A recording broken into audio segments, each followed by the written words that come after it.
अगर आप भी बीपीएससी टीचर बनने का सपना देख रहे हैं या सरकारी नौकरी की तैयारी कर रहे हैं लेकिन समझ नहीं आ रहा है कि शुरुआत कहां से करें, तो इस वीडियो को लास्ट तक देखिए, क्योंकि इसमें मैं 5 रणनीतियां बताने वाला हूं जो मैं खुद अपने तैयारी के दौरान अप्लाई किया था।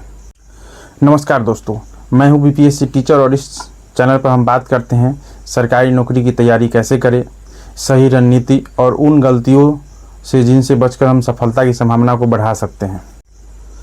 5 महत्वपूर्ण पॉइंट। सबसे पहले, जिस भी एग्ज़ाम की आप तैयारी कर रहे हैं उसके सिलेबस को समझें और उसके परीक्षा पैटर्न को समझें। बिना सिलेबस को समझे और बिना परीक्षा पैटर्न को समझे अगर आप तैयारी करते हैं तो ये आपकी समय की बर्बादी होगी, क्योंकि जब तक आप नहीं समझ पाएंगे कि एग्ज़ाम किस नेचर का है, क्वेश्चन किस टाइप का आता है, उसमें कितने कितने सवाल आते हैं, तब तक ये जो है आपकी समय की बर्बादी होगी। यानी सबसे पहले हमें समझना है परीक्षा के पैटर्न को और उसके सिलेबस को। पॉइंट नंबर 2, एनसीईआरटी और बेसिक किताबों को पढ़ें। जैसे अभी आजकल जो एग्ज़ाम है, ट्रेंड जो हो रहा है, वो आप जब तक आप एनसीईआरटी का बुक नहीं पढ़िएगा, क्लियर कॉन्सेप्ट नहीं होगा, छोटी छोटी बातों को समझना पड़ेगा, उसके बाद ही आप किसी एडवांस लेवल के बुक तक जा सकते हैं। अगर आपको एनसीईआरटी किताब पढ़ने में कठिनाई हो रही है तो आप यूट्यूब के किसी वीडियो का सहारा ले सकते हैं या किसी टीचर का लेक्चर देख सकते हैं। यूट्यूब पर भी बहुत सारे टीचर जो है एनसीईआरटी बुक को लाइन बाय लाइन जो है पढ़ाए हुए हैं। तो इसकी मदद से क्या हो सकता है कि अगर आप एनसीईआरटी किसी भी एग्ज़ाम की तैयारी कर रहे हैं तो बेसिक रूप से 6 से 10 तक आप पहले पढ़ लीजिए। उसके बाद अगर उसको समझ जाते हैं, उसके बाद 11-12 में जो है साइंस नहीं पढ़ना है, उसमें हिस्ट्री, पॉलिटी, ज्योग्राफी ये सब अगर पढ़ लेते हैं 11-12 का एनसीईआरटी, तो आपका क्या होगा, बेसिक समझ हो जाएगी, बेसिक अंडरस्टैंडिंग आपकी डेवलप हो जाएगी। और पॉइंट नंबर 3, रोज़ का टाइम टेबल बनाकर पढ़ें। डेली जो है कोशिश करें कि 6 से 8 घंटा पढ़ाई करें, और उसमें पढ़ाई के दौरान क्या करना है, आपको टाइम नहीं देखना है कि 6 से 8 घंटा, आप 7 घंटा ही पढ़िए, 5 घंटा या 8 से 9 घंटा भी पढ़िए, लेकिन आपको क्वालिटी स्टडी करना है। जैसे कोई भी आप पढ़ रहे हैं बुक, कोई भी बुक पढ़ रहे हैं, जैसे हिस्ट्री पढ़ रहे हैं, ज्योग्राफी कर रहे हैं, पॉलिटी पढ़ रहे हैं, तो किसी बुक का एक चैप्टर सेलेक्ट कर लीजिए कि आज इस चैप्टर को हमें पढ़ जाना है। उस चैप्टर को पहले रीडिंग कीजिए या कोई भी क्लास आप देखिए और उस चैप्टर से संबंधित आप MCQ लगाइए, ऑब्जेक्टिव क्वेश्चन लगाइए। उससे क्या होगा कि जो भी आप पढ़िएगा अगर उसको आप क्वेश्चन में लगा लेते हैं तो आपका उसी समय रिवाइज हो जाएगा। जिस भी एग्ज़ाम की आप तैयारी करते हैं उसमें सबसे महत्वपूर्ण बात यह है कि आप जो भी एग्ज़ाम की तैयारी करते हैं उसका प्रीवियस ईयर क्वेश्चन लगाना बहुत ज़रूरी है।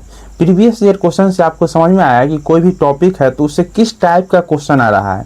ऐसे एक ही टॉपिक रहता है लेकिन क्वेश्चन डिफरेंट हो सकता है। किसी में टॉप लेवल पर आ सकता है, मीडियम लेवल का क्वेश्चन आ सकता है, या उसे भी ईजी लेवल का क्वेश्चन आ सकता है। तो जिस भी आप एग्ज़ाम की तैयारी कर रहे हैं, अगर टीचर की एग्ज़ाम की तैयारी कर रहे हैं तो उसका प्रीवियस, जैसे बीपीएससी TRE 4 का तैयारी कर रहे हैं तो TRE 1, TRE 2 और TRE 3 में जो क्वेश्चन आया है वो उसका प्रीवियस ईयर क्वेश्चन लगाइए। तो इससे क्या होगा कि आपको कॉन्सेप्ट क्लियर होगा कि किस टॉपिक से किस टाइप का क्वेश्चन आ रहा है।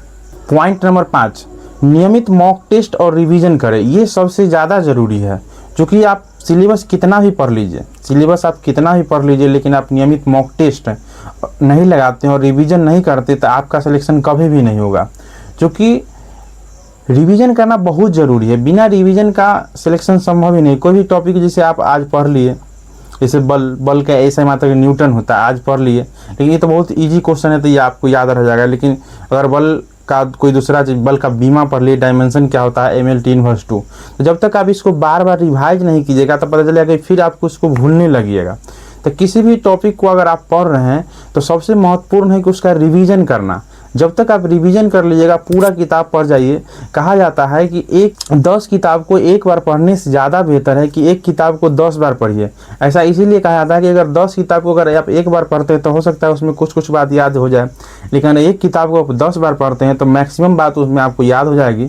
और उसके बाद रिवीजन हो गया, उसके बाद मॉक टेस्ट लगाना बहुत ज़रूरी है। जब आप तैयारी कर रहे हैं किसी भी एग्ज़ाम का तो 30 to 40% मिनिमम, अगर 40% सिलेबस आपका कंप्लीट हो जाता है तो उसके बाद क्या कीजिए, आप मॉक टेस्ट लगाना शुरू कर दीजिए।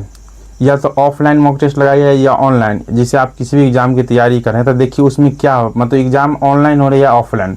अगर ऑनलाइन हो रहा है तो आप ऑनलाइन टेस्ट लगाना शुरू कीजिए, मोबाइल से लगाइए, किसी भी एप्लीकेशन से लगाइए। और ऑफलाइन हो रहा है तो आप जो है ऑफलाइन उसमें टेस्ट लगाना शुरू कीजिए। ये तैयारी के लिए सबसे महत्वपूर्ण है, चूँकि सिलेबस इतना बड़ा है कॉम्पिटिटिव एग्जाम का, चूँकि कभी भी आपका कंप्लीट नहीं होगा ना पूरा याद होगा। लेकिन आप रिविज़न करते रहिएगा और मॉक टेस्ट लगाते रहिएगा तो जो भी कॉन्सेप्ट है वो आपको रेगुलर याद भी रहेगा और आपका कॉन्फिडेंस भी बढ़ेगा। और जब आपका कॉन्फिडेंस बढ़ेगा तो निश्चित रूप से आप जो है उसमें मॉक टेस्ट में अच्छा कर पाएंगे। इसे मान लीजिए कि कोई भी एग्ज़ाम की आप तैयारी कर रहे हैं जिसमें आप सिर्फ पढ़ रहे हैं और मॉक टेस्ट नहीं लगा रहे हैं, प्रैक्टिस नहीं कर रहे हैं। लेकिन इसी प्रकार से एक उदाहरण समझिए कि मान लीजिए अगर एग्ज़ाम कोई भी चीज़ का तैयारी से मान लीजिए कि आप एक कंपटीशन में भाग लेते हैं जिसमें क्या है, इसमें आप खाने का प्रैक्टिस कर रहे हैं, खाना खाने का प्रैक्टिस कर रहे हैं, लेकिन क्या है एग्ज़ाम में खाना बनाने का टेस्ट होता है। उसी प्रकार से एग्ज़ाम में क्या होता है, पढ़ने का टेस्ट नहीं होता है, एग्ज़ाम में क्वेश्चन अटैम्प्ट करने का टेस्ट होता है। इसीलिए क्या किया जाता है कि जितना भी आप जितना टेस्ट लगाइएगा, जितना रिवीजन कीजिएगा, मॉक टेस्ट लगाइएगा, उससे तैयारी आपका बेहतर हो जाएगा, आपके अंदर कॉन्फिडेंस आएगा और आप निश्चित रूप से एग्ज़ाम में सफल हो पाएंगे। सपने देखने वाले बहुत होते हैं, लेकिन सपने के लिए मेहनत करने वाले ही मंजिल तक पहुंचते हैं। ये बात याद रखना होगा दोस्तों। बहुत लोग सपना देखते हैं लेकिन वो हमेशा प्लान बनाते रहते हैं कि आज पढ़ लेंगे, कल पढ़ लेंगे, सुबह पढ़ लेंगे, शाम पढ़ लेंगे, 2 घंटा बाद पढ़ लेंगे, थोड़ा मोबाइल से देख लेते हैं, लेकिन ऐसा नहीं करना है। सपने देखने वाले बहुत होते हैं लेकिन सपने के लिए जो मेहनत करते हैं वही मंजिल तक पहुंचते हैं। इसीलिए दोस्तों अगर आप सपना देख रहे हैं सरकारी नौकरी की तैयारी का तो आपको मेहनत करना होगा और अगर आप मेहनत करते हैं तो निश्चित रूप से आप सफल हो पाएंगे। आज की छोटी छोटी मेहनत ही कल आपकी बड़ी सफलता बन सकती है। दोस्तों जब मैं भी जब तैयारी कर रहा था तो बहुत सारी समस्याओं का सामना मुझे करना पड़ा।